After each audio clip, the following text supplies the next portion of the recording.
all come to this happy place, welcome. What is it about Disney that makes us happy? Is it the magical whistle as your ticket is scanned at the main gate? Is it the seafaring smell of pirate water? Or is it charting a course to a land where you may never grow up? Whether it's singing a familiar song, watching a movie, or riding your favorite attraction for the 100th time, Disney undeniably has a way to warm our hearts, believe in magic, and bring joy into our lives. This is Main Gate Magic, a podcast where we break down and discuss the infectious happiness, delight, and thrill of all things Disney. And beyond!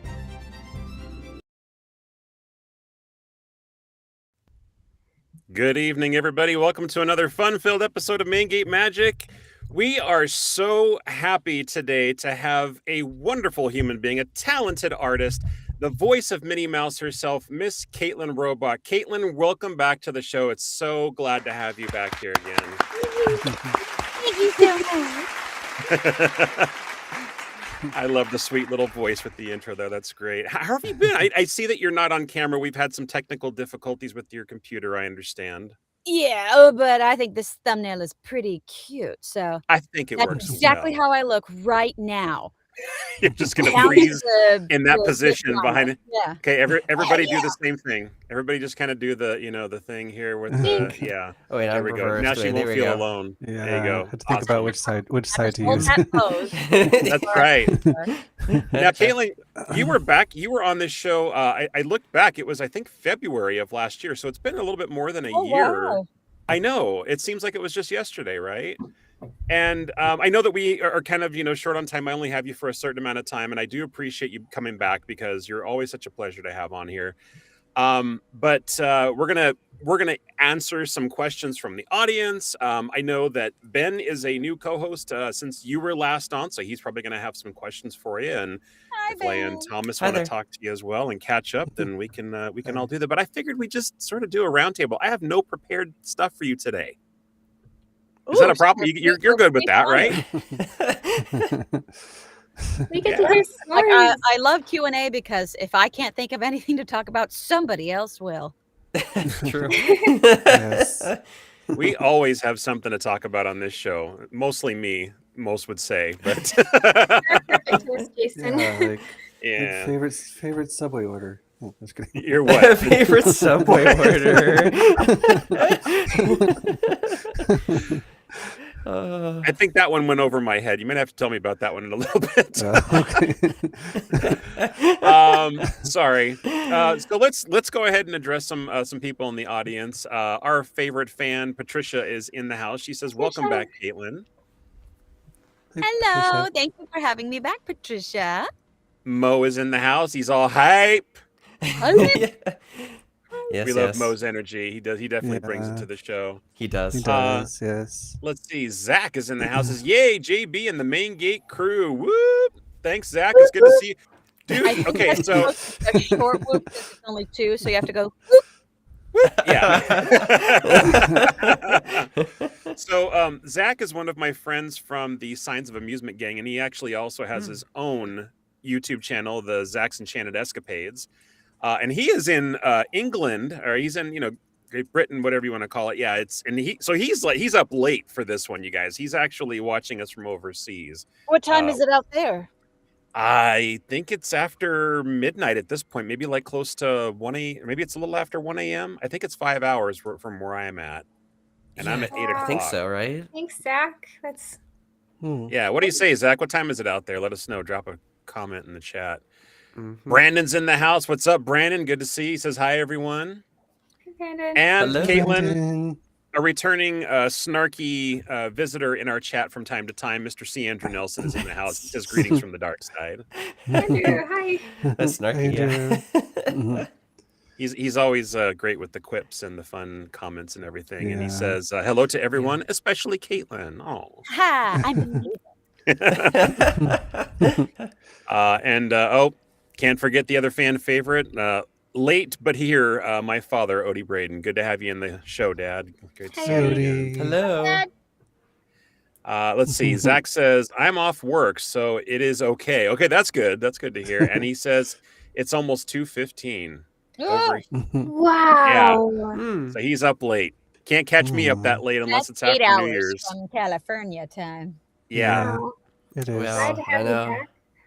It's a wee bit much for me. So, guys, those who are actually in the chat and are fortunate enough to be here and watching us and talking to Kaitlyn, drop a question, drop a comment, share your thoughts, ask her anything you want to ask within main gate magic limitations, of course. Keep it family friendly. But in the meantime, Kaitlyn, tell us what you've been up to in the last year. Anything special? New projects, new movies, new shows, anything? There are some new projects coming, some fun Disney stuff. We definitely have more Minnie's Bow Tunes on the way, more Mickey Mouse Clubhouse Plus on the way, a couple of holiday delights that we will discover in 8 months or so. I thought they had announced it. It turns out they didn't, so I can't say anything Right. on that. But Understandable. it is quite a fun little project that I think will be a fun addition to the holiday season. A couple other Disney projects that are coming that are very under wraps, but they're going to be very well received, I think. And we've just dived into the audiobooks. So on Audible, we've been doing these audiobooks for Mickey and the Gang, having different adventures. There's different movies coming out with new adventures. So that's been really fun. A couple of those are out. Let's see. That sounds so exciting, Caitlin. Yeah. That would be a dream Yes, come true to absolutely. do that. Yeah, for sure. And there's a few other smaller roles, like on other TV shows, other channels. I'd have to actually pay attention and look up to well, did they air or not? Because that would be good to know. But we're pretty busy, especially gearing up because in 2 years it'll be the 100th anniversary for Mickey and Minnie. So I'm sure there's going to be plenty Yes. of Oh my gosh. adventures coming that way. Yeah, Yep. for sure. Absolutely. 100 years. That's 100 years. insane. That is so Yeah. special. And I feel old when I talk about turning 55 this year. I mean, that's ridiculous. Although I'm happy to become that age because now I'm going to be the same age that Disneyland opened the year of in 1955. So I get to be 55 and the park opened at 55. Stupid reference. I know I'm a Disney nerd, but I can't help I it. love that, Jason. No, I mean Yeah, it's it a great is. connection there for sure. Absolutely. And, So I actually wanted to ask you before we get to a couple of audience questions here. Thomas has got a great background, one that you were definitely a contributor towards for the Once Upon a Studio short that Disney did back in, I think it was 2023 or is it 2020? It wasn't last year. Well, I believe Once Upon a Studio 23. was for the Disney 100 anniversary, wasn't it? So it must have been 23. 23 then. Mhm. Okay. Yeah. So tell us a little bit about that because I saw all the behind the scenes stuff where they show all the characters doing the voices, like you, Bill Farmer. I believe Brett was also the voice of Mickey at that point, and then of course a bunch of others. How did it feel to be part of something so incredible? Because that, even though it's a short little video that Disney put out for the 100th anniversary, it was so magical and it was so special, and I think it just touched everybody. How did it feel to be a part of that? It was incredibly special, and I remember House of Mouse days, which is what I love that characters could mix and mingle like that, and Who Framed Roger Rabbit was obviously a game changer, and you had never seen yeah. characters mix with each other, not just through Disney, but through other animated companies as well. So that was kind of, in my mind, that's how they all were. Like Toontown is the world of all animated characters, but they have different suburbs too. So like Hot Dog Hills is a suburb of Toontown. Looney Tune Land is a suburb of Toontown. Like they're all in Toontown. They just have different boroughs that they live in. So, and that was a huge deal. And it was so well received. And then you had shows like Muppet Babies that also mixed up all kinds of adventures and movies and films with the characters. And then House of Mouse that mixed all the Disney ones. So and what was the most recent? Wreck-It Ralph too. You had your combo of classic mini princess characters. That was so fun. That was a lot of fun. I love that So section. popular, and I love that element, that style of storytelling. So I was really excited for Once Upon a Studio because I felt like we were harking back to that era, where everyone knows each other, everyone's getting together for that family photo, and there are so many characters. Like, try to include a couple from every movie throughout their tenure, and spot who you can find in the background. Some of them are like really quick blink and you'll miss it characters, but that's what makes it so fun to kind of watch a few times to see, like, okay, well, who do I find now? Who's in that final shot? Who do they have this character? Oh my gosh, they do. Like, it doesn't matter how niche someone's there. It just makes me wonder, like, what the brainstorming session was in the conference room when they were talking about, okay, we have to include these characters. These characters will try to fit in, and these characters we just don't have time for.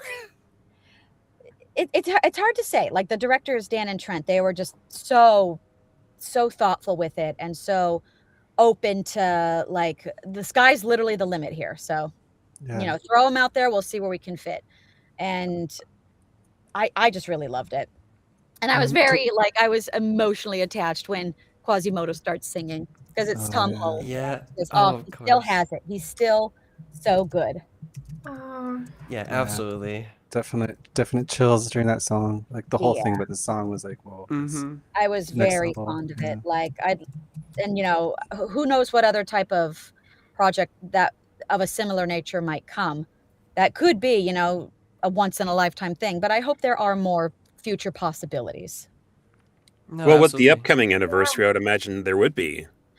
Possibly. I mean, it's still pretty early, so we don't quite know just yet what might be coming down the line, but I'm excited to just play along with whatever comes. Of course. Thomas, you have a question? Yeah. So as I was looking for my background today, I noticed that, I don't know if it's true, but I saw several web articles mention extra scenes that weren't included in the final cut. Did you voice Minnie for anything extra for Once Upon a Studio that wasn't actually seen? I would have to go back to the script, and they keep that pretty locked up tight. I do recall filming or recording several different possible lines, several takes of different lines. There were different viewpoints of certain scenes. A couple scenes, they do get left on the cutting room floor. And it'd be fun if there was a director's cut to see all that stuff. But because I saw a picture of Minnie. I saw a picture of Minnie Mouse touching a poster of bolts. So I wasn't sure if that was like something, but yeah. Oh, I'm sure it was. And sometimes it's like they'll make trims at the storyboard stage. They'll make trims at the script stage. They may make trims in the recording, and they may make trims afterwards where, like, oh, I remember recording 100 lines of dialogue, but when you watch the final, like, there's only 80. Okay, so then 20 might have gotten cut somewhere. It's all for the good of the short, and all for the good of what the project's meant to be. But it is fun to learn about the what could have beens. So, and the more interest in that, I think, is great, because you never know where that could lead. Of course. Awesome. Going to switch to the audience questions next before we start going to co-host questions. Zach is asking, has there ever been any projects you have enjoyed more than others? That's a tough one, I think. It's some. All my projects are my children. I love everything. Honestly, fair. Just because I'm just so happy to play and to make something of artistic nature. So nothing is 100% favored over something else. And I kind of put Minnie aside just because she is so integral and just so consistent. So she's the guaranteed, like, favorite. But when I was first starting out, the first show that I was like a consistent ensemble character performer on was Thundercats Roar, which I was very, very fond of. We were all ensemble records, which I adore. And I popped on that show like 8 or 9 different times as different characters. So it was just fun to be like, who am I going to play today? Who's going to be in the studio? And so many people were there. Jim Meskimen, Dana Snyder, Andrew Kishino. Oh, Jim. I love Jim. Trevor Duvall, Patrick Seitz, Max Middleman, Chris Joy Alex, Erica Limbeck, just so many phenom people. And I miss them. I do miss them. So yes. As a person who grew up in the 70s and especially the 80s, Thundercats Roar. Thundercats was one of my favorite animated shows watching when I was younger. I have to ask, like, number one, what is Thundercats Roar? And what characters did you play? It was like we had like a very realistic superhero TV show called like in the I want to say it was the 2000s. Say there was a fantastic series, like a serious superhero show called Teen Titans, and when that ended its run at the time, you know, they brought Teen Titans back, but they had them very silly, very very playful style called Teen Titans Go.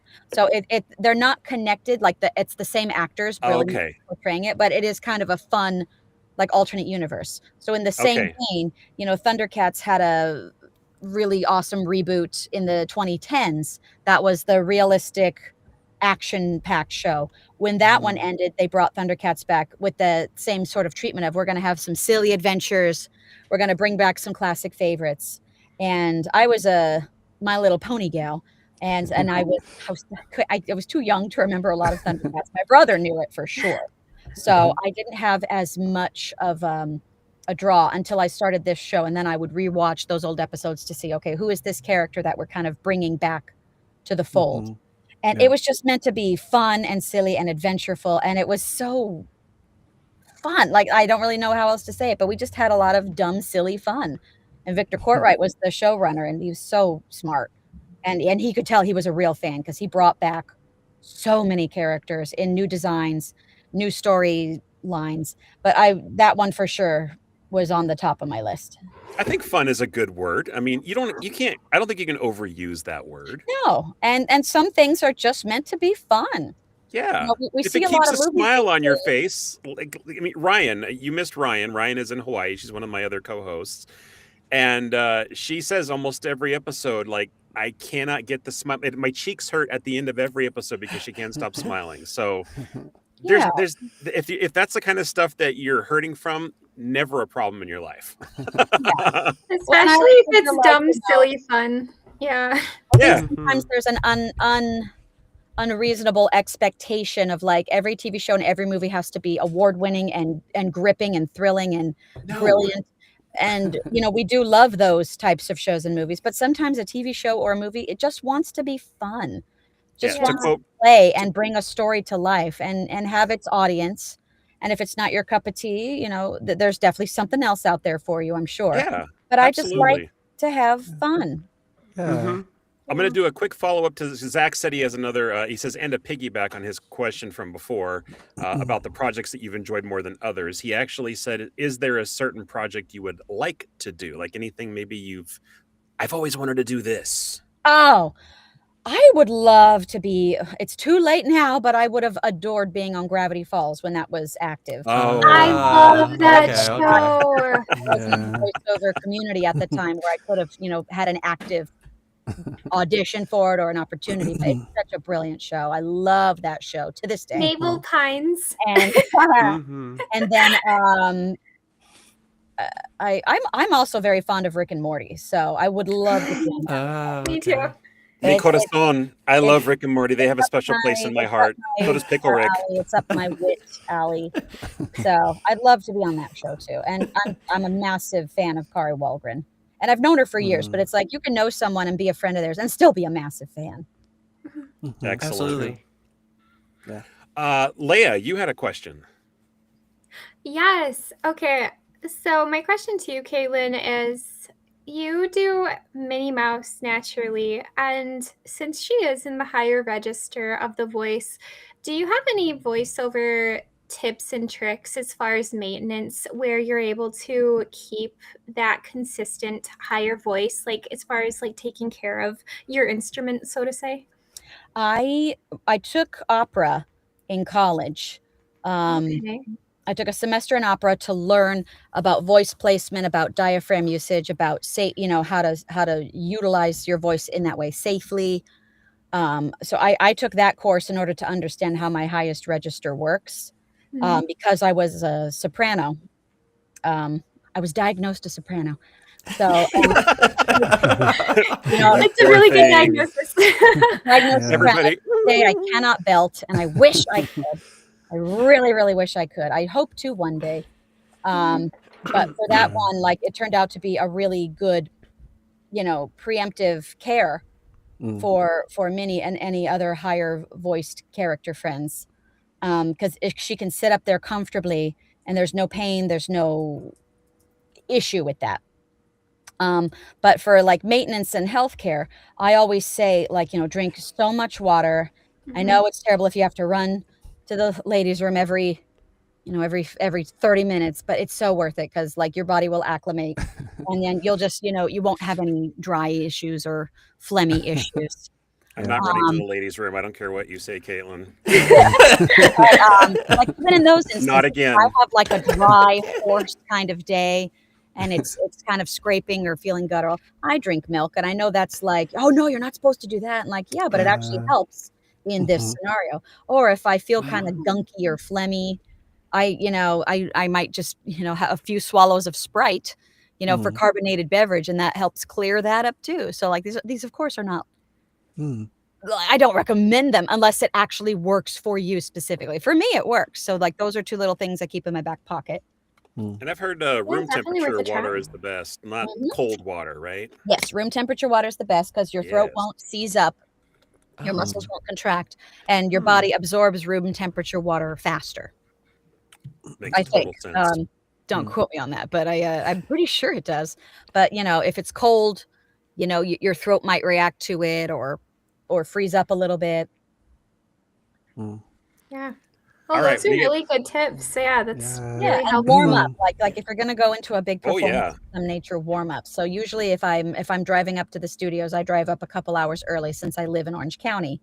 I haven't moved up to LA just yet, but for that, like, okay, if I'm up 2 hours early, that's good time to warm up in the car, to sing in the car, to hum in the car, do lip trills and facial stretch. Blah, blah, blah, blah. Wow. That way I know for sure, okay, I'm loose and limber and ready to roll. Yeah, no, that makes a lot of sense. I can only imagine what it looks like when we're doing those kind of things, warming up as voice actors. People walk in a room and they see you doing stuff like that. They're like, okay, he forgot to take his meds today, I think. We need to call a doctor ASAP. I mean, that's part of the job description, though, right? To just be silly. Yeah, kind of. Absolutely, like actually having so much fun. Yeah. Oh yeah, it's fun. And we definitely have moments of brevity and frivolity in our recording. But we'll always make sure, like, okay, as long as we finish within our time frame, as the next actor is out in the waiting room, ready to rock and roll their performance too. And unfortunately we record separate these days instead of ensemble, which I miss terribly. I heard about that. Yeah. It's gotta be a shame. Well, there was one day I loved it so much. I went in to record, and I want to say it was something like I was at 10 a.m. and it was the day that the 10 freeway, there was an issue with the 10 freeway. There was like a section that might have collapsed or was unstable. So they closed the freeway, and the traffic, unfortunately, it diverted Jim Cummings from his session, which was right before mine. So I went in, we got about halfway through mine, and then Jim was able to arrive, and they said, hey, Kaitlyn, we can finish you if you have to go, but would you be all right if Jim stepped in to do his? He has another session later today. And I said, of course, go for it. I have nothing after this. I was going to hang out with a friend later in the day. So I stepped out and went to kind of the viewing room. That way Jim could go in, perform, and continue on his day. But I got to watch him do it live. Nice. Like watching Jim perform is just like a master class in this is how you do it. He had, brilliant improvs and ad libs. He knew how to say all of his lines in various different ways to give you different flavors depending which direction you wanted his characters to go. It was so cool to watch it happen. Oh, I can only imagine. That's what I miss about ensemble. Like, I want to see my peers performing and sharing their craft to us just as much as to the audience who's going to see this show. Jim sat next to Andrew and I at a convention in Concord, I think 2 years ago, if I'm remembering correctly. And he's a crack up. He's so much fun, and he's engaging. And one of the other Star Wars characters, there's the guy that banged the big taiko drum in Return of the Jedi. And Jim, I think he's actually a musician as well, if I remember correctly. he grabbed the sticks and he was over there like banging on the drums and everything and just having a great old time and just being a complete goofball, which Yeah. I absolutely love about him. About anybody for that matter. Goofball is definitely a good trait to have. Goofball Island. Yes. Goofball Island. Yeah, exactly. That would be the island. Yeah. All right, we're going to switch back to audience questions really quick. Andrew actually has a question. Speaking of Andrew, he says, Kaitlyn, as a voice actor, what is the worst advice you were given? And what's the best advice you were given? Let's see. As far as advice goes, ready. like I don't think I've ever been given a piece of advice that was not useful for me. Like, if it wasn't useful, I might have honestly just kind of forgotten about it because it didn't serve me. Because I've been doing voiceover for 13 years. So nothing is coming to mind. But the worst thing I think someone had told me, which I have since, moved past and accepted, hey, that wasn't true, is many, many, many years ago, somebody had said like, oh, you don't have the voice to do anime, which I watched growing up. Love anime, and I really wanted to audition for it and try to find my way in that world. And somebody who I had held a lot of stock and it said, you don't really have the voice for that, so I think you should focus on these sort of things.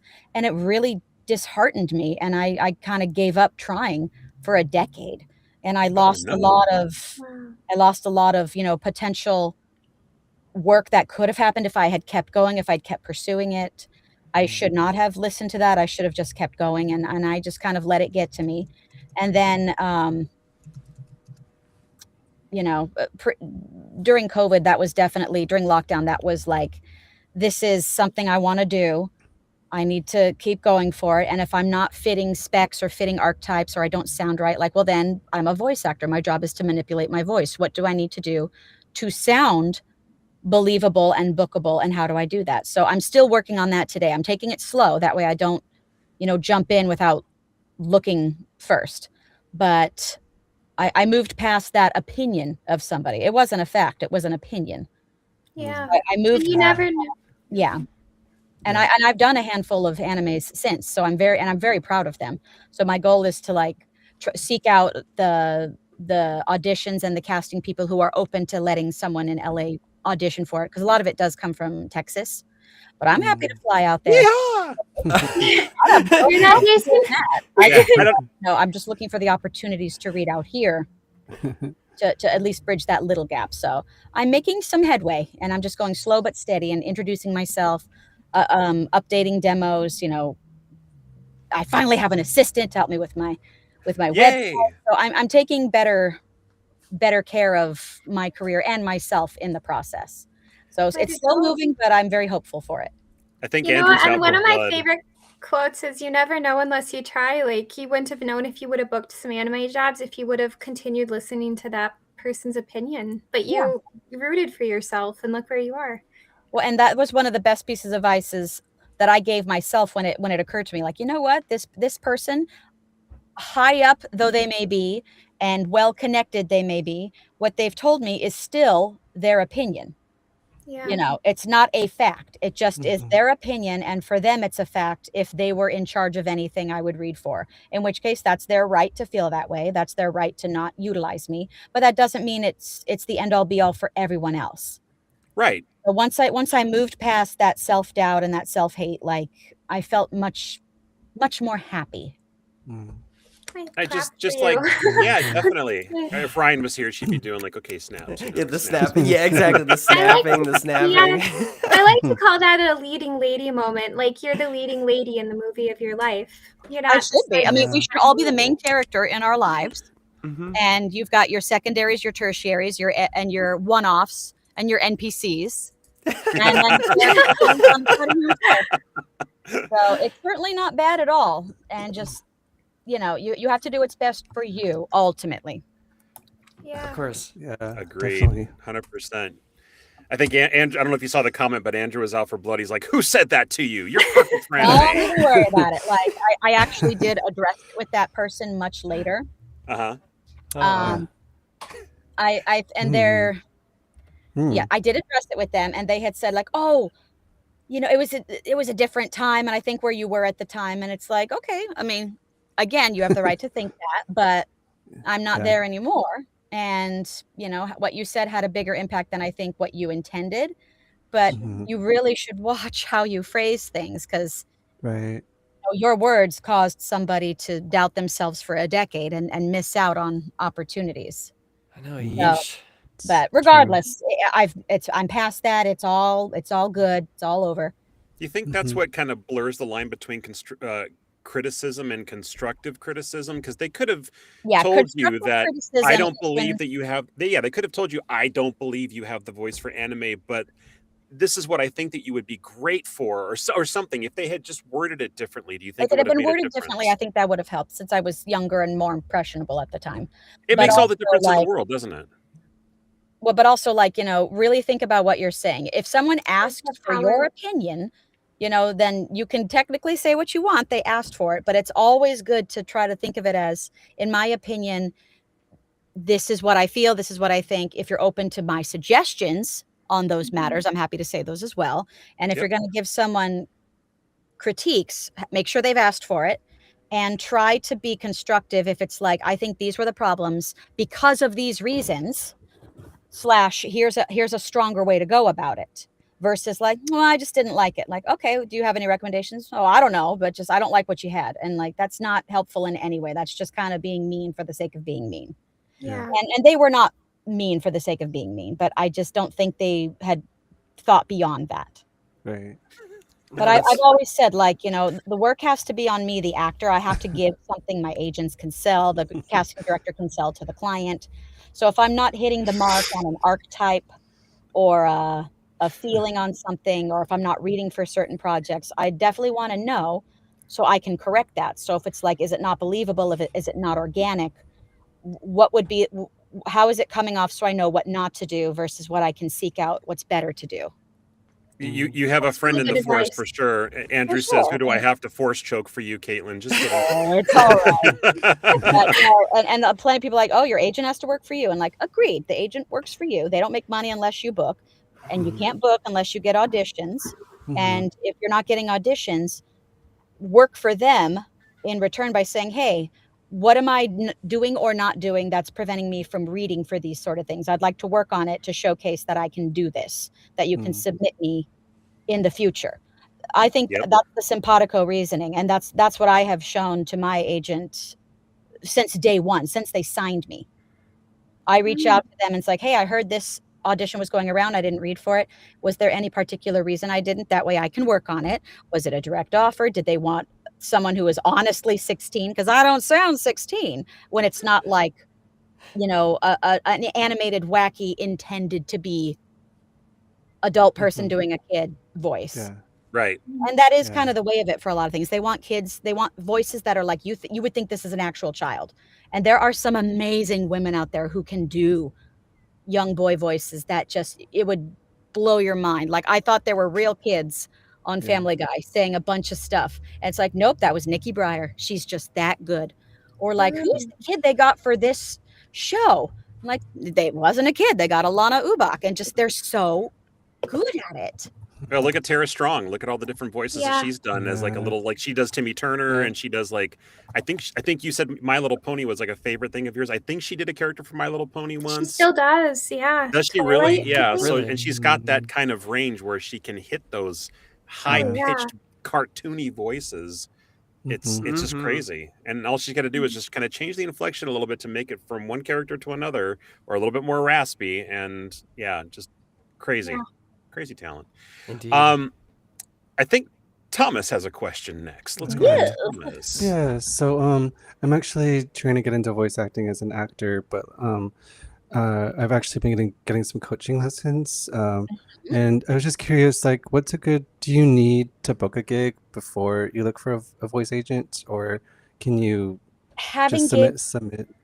having shows under your belt certainly does not hurt, Okay. because it shows that you are active, you are bookable.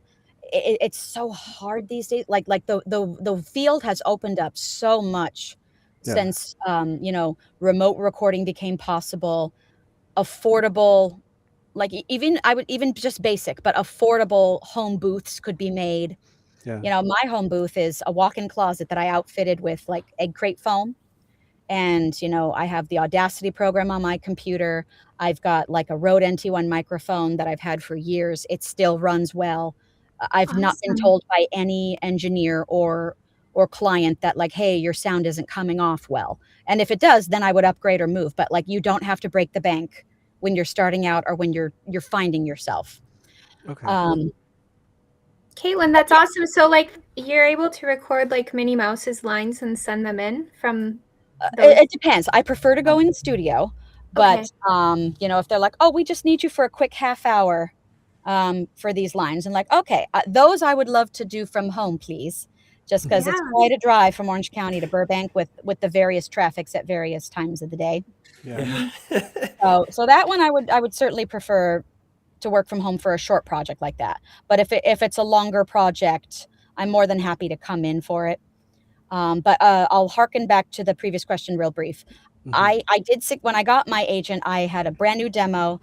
The person who made my demo was Bill Farmer at Toon House Productions. He That's my goal. personally had recommended me to his agent, who I'm still with, and I had booked a show. I booked Tommy on Mr. Pickles for Adult Swim. So it certainly Oh, helped. Wow. It did help. But that was wow. the only thing I had done. I was still considered very raw in terms of my like voiceover development. And when I was taken on at the agency, I was taken on for commercials. Mhm. And then like told, okay, you need more work on animation. You need more work on character focus. And like I said, it's been 13 years and I've booked, I think, over 100 character animated spots and 2 commercials. Wow. So Wow. impressive. Wow. Congratulations. But for sure, thank you. But for Yeah. sure, it's like, if the promise is there and the professionalism's there and your reads are strong, there's no Mhm. reason an agent can't take you, even if you don't have something behind you yet. Okay. Thank you. Yeah, That's super encouraging, it Kaitlyn. never hurts. And then if you can get response from agents, you can say, is there anything you recommend? Anything that comes off differently? Any classes you recommend? Any teachers? From 2012 until 2020, when it had to shut down, my mentor was Mick Wingert, brilliant actor and brilliant teacher. So I credited him with how stronger my auditions got, because he taught me lessons that worked for me in a way I understood. Mhm. That makes a huge difference. Yeah. There are 'Cause you so had- many amazing teachers. I've taken several teachers, and I chose Yeah. Mick ultimately because his teaching style is the one that I understood and was able to apply best. That's And incredible. the teachers that I stopped going to, they were not bad at all. They were not unprofessional. There was nothing wrong with them. I just wasn't learning to the best of my ability through their methods. No, that's Sorry about that. valid. We had a little disconnection issue there. Sorry about that. Everything. Oh, Now, do technology. you think that was something that person just had the ability to be able to work with people in general, just to get on their level so they felt the same way, like no matter who he taught? Your goal, in my opinion, like the goal of a teacher should be like, you try to adjust it for every actor that comes in because everyone's different. But like the basics of what you're teaching, the basics of your acting principle and your guidance, you want to make sure that they're understandable for everyone. And if everyone's not understanding it, like, okay, can you phrase the lesson a different way that'll help them understand? That still gets the core element of that lesson. I appreciate that whenever I'm being taught anything, Yeah. especially when people recognize it without me having to say, stop. I don't understand what you're saying. Speak to me like I'm a 3-year-old learning this for the very first time. Yeah. And that can be tricky too, because if they're continuing on a teaching they once had in the way that they were taught and the way they understood, but a student isn't understanding it that way, you can kind of be stuck. So a good teacher will then like, okay, let me see if I can rephrase it a different way to help you understand it, Yeah. Some teachers can, some teachers can't, and it's no failing on the student or the teacher. It's just finding the right fix. It's like if you're feeling ill and you need a certain medicine to help you and the traditional medicine isn't working. Okay, let's find what the best medicine is for your body to get the results that we desire, that we see from other patients. Yeah. Yeah. Perfect. Makes sense. For sure. Yeah. All I will right, say going that. back. Oh, Oh, go sorry, ahead. Thomas. Oh, Go ahead. I will say, just like I was thinking about it recently, like when you find that teacher that you really connect with, like I feel like it's gold in a way, and I feel like it's a Mhm. almost like an underrated relationship that it's not talked about so much. But like, I feel like in real, anything that you really want to do, finding that person you connect with is just like, it's a gold. Yeah, Yeah, of course. absolutely. It's probably the reason I hated high school so much. My teachers sucked. Yeah, Some I could say people are same. meant to be teachers, Yeah. or Yeah. maybe they loved it in the past, but the fit isn't the same as time goes on. Yeah. When No, of course. your job temporarily put you on a furlough or you were laid off during lockdown, and then when they kind of reopen, they're like, hey, we'd love to have you back. It might have been a couple years, but we're able to bring you back. And a lot of my peers who worked at Disneyland, when they were let go during that furlough, Mm. and it took them like Mhm. a year and a half to come back. And during that year, they had other jobs, or they took time off completely, but they automatically had a new world perspective. We all did, because we had to. We Yeah. had never gone through something like that before, so Oh, for everybody, sure. for better or worse, was changed. So if you're trying to go back to what was once before, Hmm. the old normal versus a new normal, how will you fit in it? And there were a lot of cast members I knew who told me, like, yeah, I went back, but it just didn't feel the same. I didn't feel right. It turns out like what I was going through back then wasn't normal. I like where I'm at now. It's like, your favorite sweater that you've worn a million times, but you accidentally put it in the dryer instead of line dry, and it shrinks ever so slightly. It's Mhm. still your sweater, and yeah, it fits, but it's not fitting the same. It's a little Not the tighter, same. or Yeah. you're now feeling the tag scratch your neck, Yeah. and it's Right. not a bad Oh, thing, but Mhm. now I'm getting sometimes you're itchy. meant to move on, even if you don't want to. Sometimes you're meant to move on because there's something else out there. Yeah. You may Sure. not have Yeah, and known sometimes it's better. it can be, yeah, Yeah, Mhm. and like you just want to be open to that possibility. be And adaptable. no failing on anyone's part if it's like, hey, this isn't working out the same like it used to. Mhm. Not everything should. Mhm. All right, we're going to go back into the chat really quick. We still got a few questions that people are asking. Yeah. Zach wants to know, what would you say is the difference between an impression and a voice actor? Maybe an impersonator and a Ooh. voice actor? I don't know. An impersonator and an impressionist. I would say they're the same thing. I'm not one by trade, so if I'm wrong on that, I apologize. But someone who does impersonations, someone who does impressions, to me, that they're it's kind of this. It's sort of the same thing. There may be differences that I'm Mhm. not aware of. Jim Meskimen. He would be amazing. He would Yeah. know. The difference is an impression and an impersonation. They give you the flavor of the person they're mimicking. They give you like the stock phrases, the iconic taglines, what do they call them, like catchphrases, like you have that. Mhm. um a voice actor, or a voice match, or someone who uses that impression or impersonation for a new character, the difference is that the acting is involved. Yes, I can sound like, let's see, what's a good example? Yes, I can sound like Jennifer Coolidge. A lot of ladies can very well too. Like, and we do the standard catchphrases, the standard one-liners, the standard place that she puts her voice. Like you know that it's meant to be Jennifer Coolidge, but that's where it ends. If I were to do a voice match of a character that Jennifer might have performed in a movie or a TV show, or if the sound wasn't identical, but it could be used for an original character, it's different enough where you may not know, but the attitude and the point of view are there, and the way you speak is there. You have to have a point of view, and you have to act within that character. You have to be able to be given new lines of dialogue and speak them as if Jennifer herself was saying them. You don't want the same music. You don't want the same melody in how you speak. You Mhm. don't want to lose the voice when you're not saying those catchphrases, when you have new words in your mouth. I And think that's that's why I the like Jim thing. so much, is because his daughter films him all the time and Yes, puts he him on does. TikTok and social media, Oh, like right. Instagram, everything. And she's like, "Hey, Dad, do an impersonation of." She'll just say like Christopher Walken stubbing his toe on the furniture in the living room or something like that. Yeah.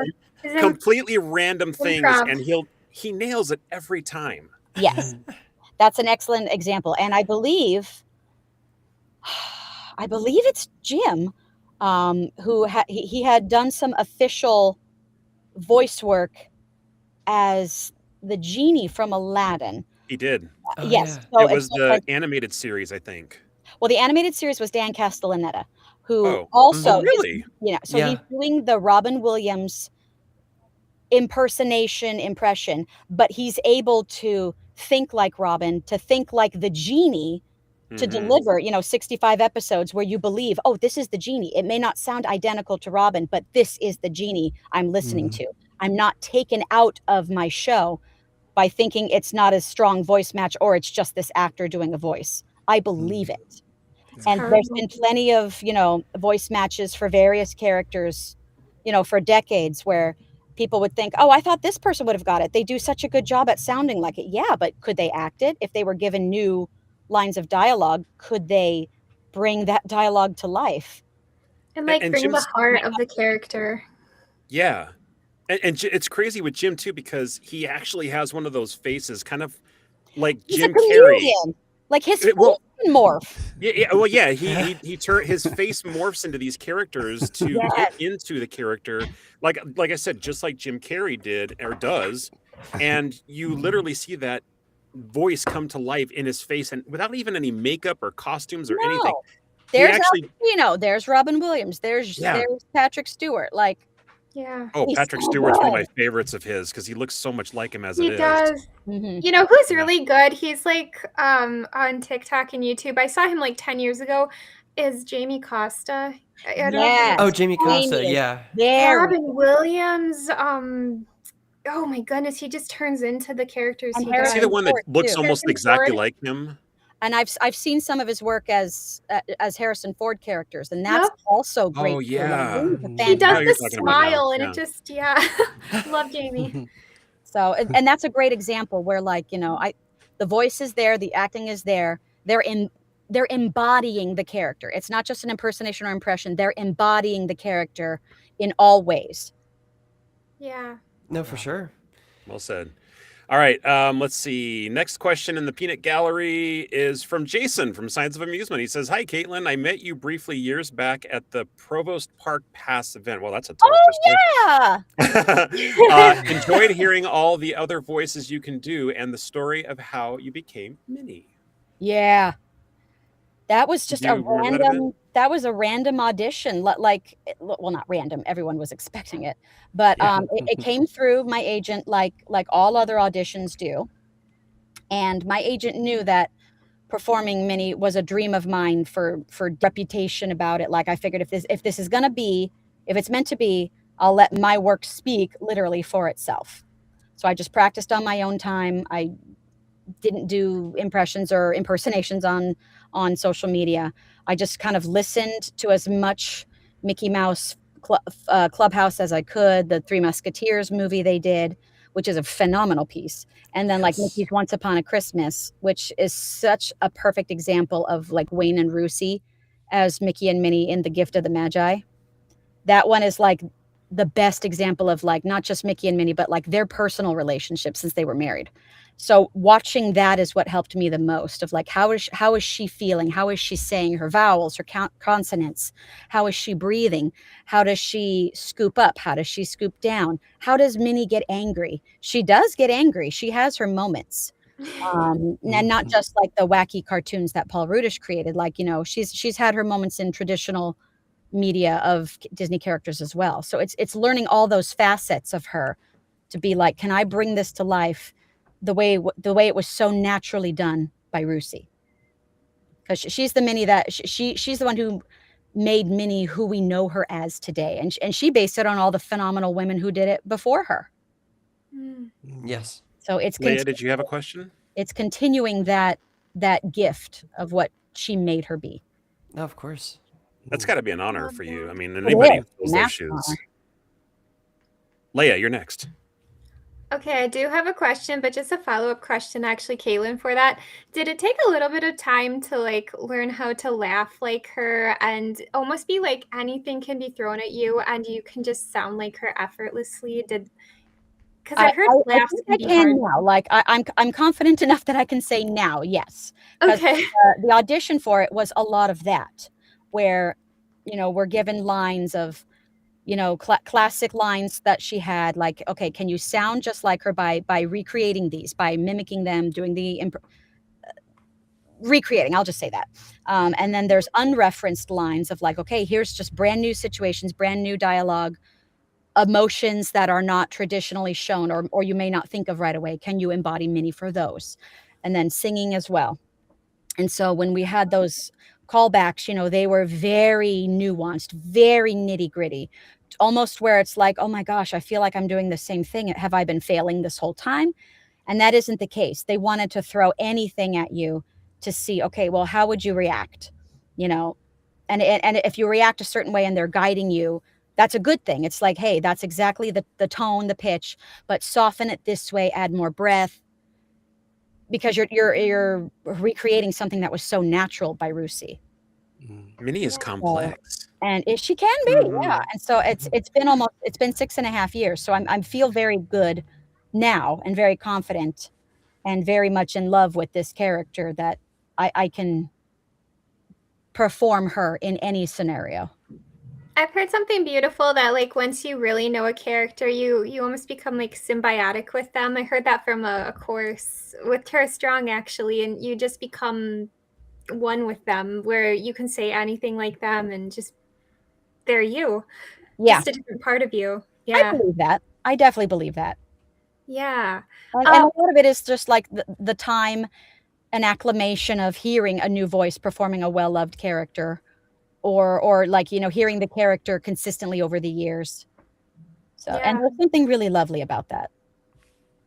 Oh, I love that. Well, my question is, okay, so you have Minnie in Disney, but aside from her, what Disney character, it could even be like one of the animals, or it could be a guy character or a princess, which one do you really resonate with and why? Like, if you felt like you feel the most like them because of personality traits or their thirst for adventure, like, who would it be? I've always loved Cinderella. That's a great answer. She's of all the princesses, no, not all, but like in those first three, she's the one who kind of got angry. Like, you saw that, like, Snow White was never angry. She could have been like, now, or, very, very lightly scolding if there was a situation. And then Aurora, I don't think she was ever angry. She was sad, but I don't think she was ever angry. Yeah. Whereas Cinderella, she didn't want to get up in the morning. The clock annoys her, or she cleaned the whole floor and Lucifer has ruined it. And she's so mad, she grabs the broom. And then, which is normal, even today's standards. Yeah. Cinderella was definitely someone of like, hey, you're allowed to feel those feelings. Don't let it affect your work. Don't let it affect your day-to-day disposition. But she was allowed to feel them. Kaitlyn, I totally agree. There's actually this one line that I even remember as a child. It just took me aback, is when, could you hold my broom?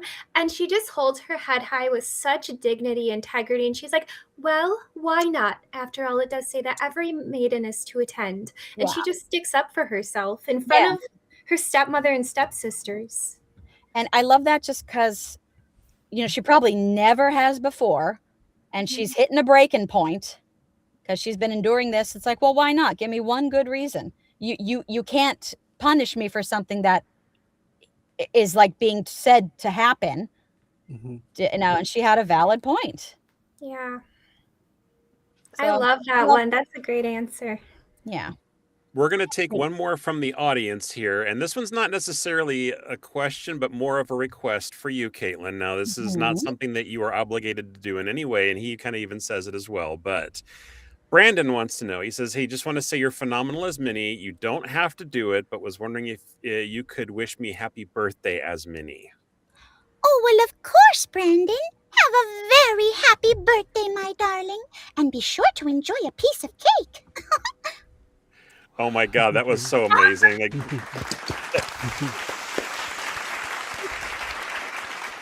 everyone deserves a shout out on their birthday. Yeah, absolutely. Yeah, he was mentioning it in the chat earlier today, and I did flash it up really quick, but then he showed that one. So I think it's tomorrow, if I remember correctly, happy 27th birthday tomorrow, Brandon. Happy Yes. birthday, Brandon. Absolutely. Happy Hey. birthday. Now, Kaitlyn, I have a question for you. This is like not even Yeah. related to voice acting, Minnie Mouse, or anything. This is just a question for you. You are going to finish this podcast, and let's say you're ready to unwind and you want to flip on the Disney Channel. Mhm. Where do you go? If it's the Disney Channel, well, we don't have Yep. cable. Not so- I apologize. Not Disney Disney Channel, but Plus? Disney Plus. There we go. have Disney Plus. Tons now, and I am not just talking a Disney show or a Disney movie. It has Hulu now too. So I I'm know. curious. Where Well, do you right go? now, actually, I'm doing just a run of Futurama. Oh, nice. Okay. Love me Mm. Futurama. Uh-huh. Yes. Um, Yes. Gosh, what else? I do like if there's particular episodes of Minnie's Bow Tunes or Mickey Mouse Clubhouse or Mickey Mouse Funhouse that was like, oh, I loved recording that one. I wonder how it turned out. I'll watch some of those episodes to watch, okay, how did everyone else perform in this show? Not just myself, but like, oh, in this one, Pete's gonna sing a song. I want to hear Jim sing. Or this one's a Clarabelle episode. I want to hear April. Or Daisy had the best dialogue. I want to know if Tress performed it exactly the way my head says she's going to do it. Because I love Tress. Like, Tress is a massive inspiration for me. Mm. Mm-hmm. I I mean, I April, know. like, there's so many, I love working with the people who shaped me, essentially. That makes sense. Yes. Hopefully As I'm much of a helping to fan of shape you are of in the future. Futurama, I'm not. Oh, sorry, I didn't realize you were speaking. Oh, I was saying, like, I hope, like, my work influences or shapes someone for their future career as well, in the best way possible. It has to. Absolutely. Yes, of Come on. course. You're inspiring us right here and those listening. Seriously. Like, Yeah, that Absolutely. is true. That is true. really. I've always said that even if you get somebody, if you just like, reach out to one person and touch somebody's life special in that way, you've done your job for the day, and that's Mhm. it. So Mhm. Yes. I've always kind of gone by that mantra. As much as you like Phil, not Phil, I'm getting to Phil, but as much as you like Futurama, I don't know if you heard, but we had Phil Lamar on the show once a while Love back as Bill well. Lamar. He's Yeah. so funny. Like, I've done like some panels with him with script reads. He can just flip on a dime. He's so funny. And he's And smart he's a groundling. too. Yeah. Like, he did groundling. So smart. Yeah. Mm. Mm-hmm. He's done so many things too. I looked up his IMDb before I had him on the show, Yeah. and I wrote notes to talk about the stuff that he'd been on. And I kid you not, in a Word document, it probably ended up being like 3 or 4 pages long. Yeah. The man's had an Well, incredible Phil was career. great. Yes. He has. And it's still Yeah. going, not just classic characters that, he brings back, but he's still going with new stuff. They Yeah. perform like rewrites of classic movies with his group, like for the black version of a well-known movie or show. Oh yeah. So fun. It's always a treat. And I've done conventions with him as well. And my favorite thing is like, I think it's a good thing if I see my peers at conventions when it's like, dang, I haven't been able to say hi to my friend yet. They always have a line. And that means, hooray, they always have a line. Good. Yes. Get that well-deserved attention. I'll meet you in the green room. Right. Now, I think the last time that we had talked, one of the things that we had mentioned was the fact that you've always wanted to go to Tokyo Disney Sea. Have you had a chance to go since we last Not chatted? yet. Oh. I darn it. remember that. Yeah. But there is, as of this moment, that as far as I know, there are plans for one of our future Disney Cruise Line ships to be based in Tokyo, docked in Tokyo. As their Oh yeah, I did hear about that. I think they're like developing a new ship specifically because like the They might adventure is be- like Singapore. Well, that's the Disney Adventure. So Yeah. that is servicing Singapore and a lot of those areas around China. But I Yeah. believe Japan specifically, it will have their own as well. I think it's like the Oriental Sea Company. Yeah. I think that was the new branch. So if that comes to fruition, I would very much love to be a part of that. Like if they have like a media cruise or an initial inaugural cruise, I'd love to, because it's such a wonderful country and they love Disney and they do love the English actors just as much as those wonderful Japanese actors too. So I'll come collaborate. Yes, absolutely. I'm crossing my fingers, manifesting that it happens, and you get to do that. Huge dream of mine. For sure. Yeah, that would be amazing. Ben is our resident Find some cruise kind of expert good here. neighbor So. program, or collaborate with them. I took Japanese back in college. Oh wow. I should refresh just in general, but it does not seem like an easy language. It's not like learning the melody of how they often speak is pretty easy. But you want to make sure, like any language, okay, well, what's your structure of the sentence? Verb, adverb, noun. Like I'd have to go back and relearn those for sure. But I definitely made sure I memorized certain phrases. That way I could at least say hello, including like any partners we have in Japan for Disney projects. If there's a client on the call who's from there, I try to learn how to say, like, hello, my name is Kaitlyn. It's very nice to meet you. Thank you so much. So I try to make sure I learn those phrases correctly spoken to show that admiration for them. Can I put you on the spot and see if you can tell us that now in Japanese? Let's see. I believe it was like, oh my gosh, it's been a while. Konnichiwa, minasan. Watashi wa Kaitlyn desu. Hajimemashite yo. Oh my gosh. Hopefully that is correct. Okay, and that None of sounded us were gonna know, anime. so- Yeah. That was perfect. Sound very convincing. Good. Well, but it's such a fun language too. And like once I started learning like the melodies and the patterns of their speech, it was definitely like, okay, it's easier to learn this than Spanish, but there's still a lot more rules, let alone writing. So I still have a fair amount of like my katakana memorized, but hiragana not so much. I can write my name. I can write Minnie. I can write Mickey. Oh, nice. But so I definitely want to get back into that.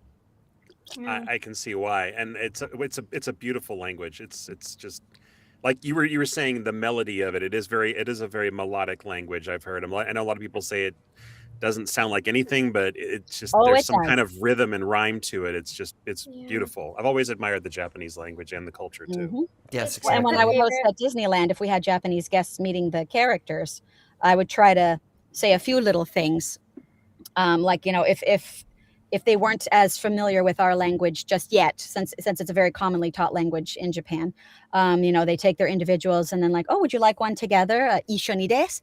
And that way it's like, okay, good. They know it's together, one together, little words like that, just to help kind of bridge that gap. It's right, because you used to be a cast member, if I remember correctly. Is that right? Mm-hmm. Once upon a time. Yeah, where did you remind me where you were in the Disneyland park? Everywhere. Anywhere a character friend was, a character host could go with them to help make sure, like, was everyone, nice and orderly in a line, so fair is fair, Mickey and Minnie has a question, like I'll help kind of translate it a little bit, especially for little ones. They may not understand what Mickey means if he's pointing to their birthday button, so I can say, oh, how old are you today? It's your birthday. And that way they'll hear me. They won't even look at me. They'll look straight at Mickey and tell him, Mickey, I'm 4. Like, it was like I don't register, and that's the entire point. I shouldn't be registering. I'll be that translator, but the whole focus is on the character. I'm not a part of it. I'm just stepping in as needed. When you talk to Kermit or Miss Piggy, you're going to look at Kermit and Miss Piggy, even if their helper is literally sitting right next to them, right, looking at you. Yeah. You may start looking at them, but then your gaze is going to turn and you're going to talk to Mickey. Of course. Yeah, absolutely. Kermit or Piggy. That's just how it is. We can just connect with anything sentient that has a soul. Mm-hmm. Of course. But I love that, because that kind of ingenuity and that kind of thoughtfulness in cast members, even in present day, is what I think makes Disneyland so magical. It's one of the reasons why I wanted to create this, is just to talk about that kind of magic and bring it back into the world. So good for you for helping to bring that back into the world. That was amazing. Well, and I've always kind of said, like, in terms of jobs, yes, this is a real job. I'm providing a service. I've received a paycheck for that service. I've received certain benefits through the company of which this business I serve is. So yes, it's a real job. But compared to literally every other job in the world, like, this isn't a real job. Like, I don't have to take it home with me. I can play with my with my character friends. I can help people. I can still provide a service, but I'm not doing paperwork. I'm not, making a decision that's gonna, bankrupt a stock market or Rub it in, why don't you? That's exactly what I have to worry do on a about fiscal day-to-day solvency, so I don't have to worry about Yeah. those elements. Yeah. But That's but we're amazing. still providing something, and Yeah, that's even if no person ever had to work again, people would want to work because we want to be a part of that community. We want to serve others and hopefully be served in return and provide something, provide happiness or provide structure for someone. Very well said. Absolutely. Awesome. Hmm. Well, I don't have any more questions in the chat, and I think we're all kind of spent on questions here, so I think we're going to go ahead and call it a wrap. Kaitlyn, Yeah. amazing as always. I wish we could have seen your pretty face tonight, but I will I get think the this picture fixed. was This great. is an old computer. Yeah. What Time is to upgrade, April? huh? Okay, my personal Christmas gift to myself will be a new computer because There you this go. one, it's running, I'd say 40% of its original capacity, but that's plenty for what I utilize it for. Yeah. I use my iPad more than anything else. Maybe I should have been on the iPad this whole time. Maybe. I think that needs to be an episode where Mickey tries to like buy Minnie an iPad or like a Christmas gift that's a computer, and it goes terribly wrong because it's AI and it's too smart. But for sure, Maybe. I'll make a point of it where the next time we're together, I will have a working camera in some form. If not this computer, then a new computer or that iPad. Because I got like the big iPad. I'm usually an iPad mini girl. Oh, No, there you go. Yeah, they work Oh. great. I got a They big work one great. now, and it's really fun. And I got a sketchbook app, and I can't draw, but I like to pretend I do. It's great. Wow. So like that sounds like really fun. So maybe next year when we have you back on the show, Yeah. we can actually do it that way instead. But when I got that app, I drew my roommate just for the heck of it. No structure, nothing at all. I've never taken a class. And I sent it to Brett Iwin, Mhm. and he just goes, I love it. You tried so hard. And I was like, We need to see that. "Right?" And he goes, I'm so proud of you. for trying. I'm like, It's almost like one of "Yes, those. that's why you're my work husband. That's one of those. Oh, bless your heart for Bless trying your so hard. heart." Oh We my. give each other the business, and it's so much fun. Oh my gosh. Oh, I love it. Zach says do a GoFundMe campaign there. Send Minnie to art school so she doesn't embarrass herself. Right, exactly. I can't think of a more perfect way to end a wonderful evening and a wonderful hour spending some time with you and answering all these great questions. So again, Kaitlyn, thanks again. Thank You you. I definitely want to have you back. I want you Yeah. like on a yearly basis. We'll have one Kaitlyn episode, and maybe someday that'd we'll be get awesome. Brett on the show as well. Hopefully he'll be able to get back on at some point in the He is future. so busy. They're I like, know. I'm busy, but he's busy, and Yeah. there's so much. Mickey's a big guy. He's the big cheese, and He's just the big Exactly. cheese. That's right. Yep. there's so Right. much with Mickey that is unlike any other Disney character, because that's the heart and soul of the company. He's Walt's Yeah. right-hand man. Of course. Yeah, Yeah. Like exactly. and Mouse, yeah. So Yep. it would certainly be lovely, and we will hope for that day. But I will Well- try to be all the mouse I can be for you. I was gonna say, because even God. though he might be Walt's right hand man, you are Mickey's better half. So keep up the Behind great every work. great mouse, there's a great mousette. Exactly. So keep up the amazing work. Thanks again for joining Thank us. you. Hope you have an Kaitlyn. amazing week. We can't wait to have you back on already, because this has always been just so much fun. I'm pretty fun. I'm not gonna lie. You are. From the very Thank first you. day I met you, I've just been enamored. So yeah, you are a drug, unfortunately. So I'm gonna have to have more. All right. Well, thanks again, everybody that joined and watched and asked some questions. Thank you very thank much you, for your guys. participation. It was a lot of fun. We will see you guys all next Tuesday, 6 p.m. Disneyland time. Make sure to tune in for another amazing episode of Main Gate Magic. See you guys then. Woo! Bye. Bye. Bye-bye. Thank you for tuning in to another fun-filled episode of Main Gate Magic. We hope you enjoyed the show. It's been our pleasure bringing a little Disney magic into your life. Please remain seated while the show comes to a complete stop, keeping your hands, arms, feet, and legs inside the podcast at all times. For more information about upcoming episodes, Please make sure to follow, like, and subscribe on Instagram, Facebook, TikTok, and YouTube. You are now free to exit the show. Please watch your step, and be sure to tune in next week for more Main Gate Magic. Bye-bye.